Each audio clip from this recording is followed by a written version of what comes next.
Yeah, and then this should be quite natural. I feel you're having to force it a little bit. Turn, there, see how easy it was? Chris, what was the initial stimulus for this choreography? The music, basically. I'd heard this piece of music, well, a long time ago, and I've seen one or two choreographic pieces already to the music.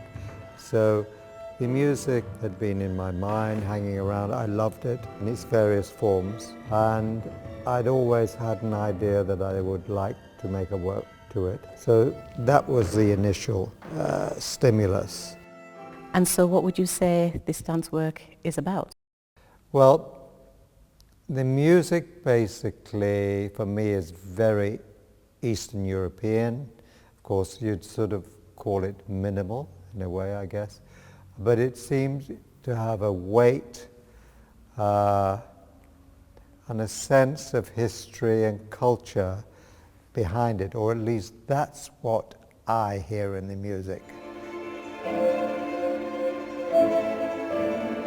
Basically, I married the ideas of the history of Eastern Europe, and particularly the 20th century, the Second World War, the horrors that Europe has gone through. It was very much influenced by the horrors of this Second World War in Europe under the Nazis. But it could equally be about what happened under the Russians later, or you could go back to the pogroms of, the 18th, 19th century and further back, of course. It's about really a family, a group of people waiting for the knock on the door because they know they're going to be on the next train, if not the next train, the train after, on a way to a concentration camp. That is basically the idea. And it's, but of course when you begin to make a dance about it, you cannot be too figurative. And this is the power of dance, that you're able to say many different things with a dance. The audience can interpret it on so many levels. So I always say it's like a collage, and you can see and hear in the work whatever you see and hear. And how did you create and develop your movement material? I never prepare movement before I get into the studio. I wait until I'm working with the dancers. I'd seen the dancers, so I was prepared in a way to make the work fit them. But when I make a piece, a new piece, I'm influenced by the dancers. I will take things from them. All I knew is I wanted to start with a family unit, or it can be read as a family unit. And I thought either around the hearth or at the table, the dinner table. So I just set a sort of father figure, mother, a son and a daughter, if you like, if that's how you see it. I suppose the form of the piece allows each member of the family to speak. They all have their moment and they all have their different characters. I had my table, I had my bench, my stools there, and that became part of the dance. I knew that I would use these items of furniture at one point or another, not just for sitting at, but in other ways. They became part of the choreography. How would you describe the dance style of this work?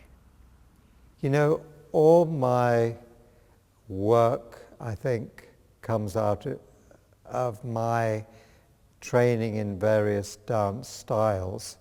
And I'll use everything, my modern dance training, my classical ballet training, theatre, tap dance training, my character dance, folk dance training, everything. I'll use elements there.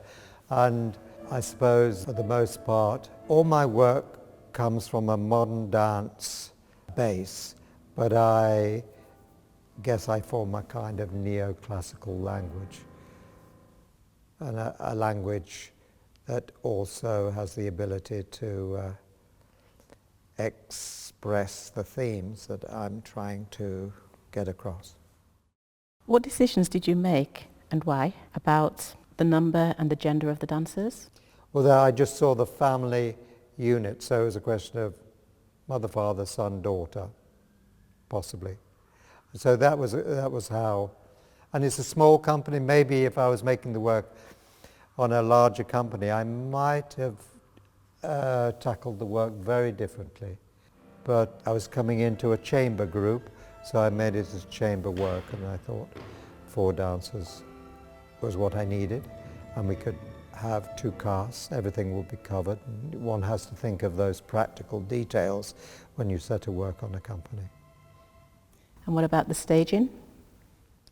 Again, I saw the table and chairs, the bench, upstage, and I saw just a simple, old-fashioned hat stand at the back with clothing on it.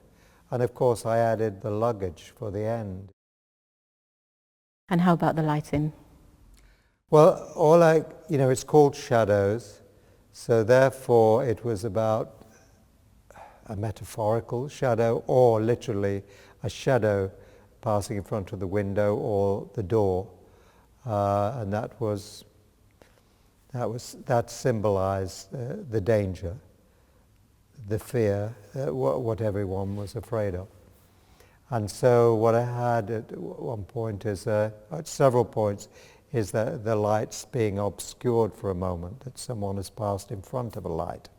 How do you want the audience to feel when watching this dance?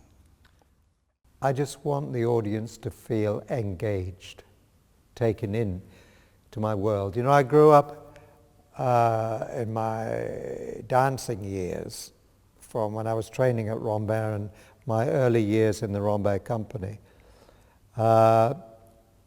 watching the rep of Tudor and Ashton and Wally Gore, and particularly Wally Gore and Tudor. They really created a world with characters you became engaged with, engrossed with.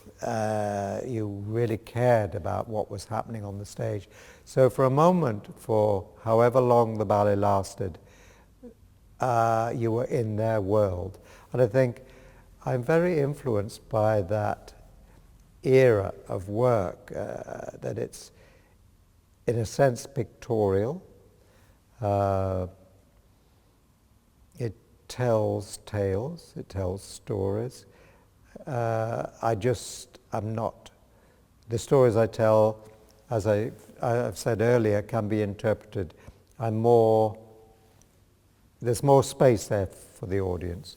But I try to create a world for the audience to become engaged in. And I just want their attention. The way they interpret it is entirely up to them, but I want them to be engaged. It's very important to me, if I choose a piece of music and I work to that music, that my work is musical, and that you could have choreographed entirely different movement to that music and still made it work. But whatever I do, I want it to be musical, not just in the rhythms, but the spirit of what the music seems to be telling us. So musicality on the part of the dancers is very important. I have to be musical in the way I phrase the choreography, but the dancers must be sensitive to it. And for me, I think making a piece is always a magical mystery tour. I never know quite where I'm going.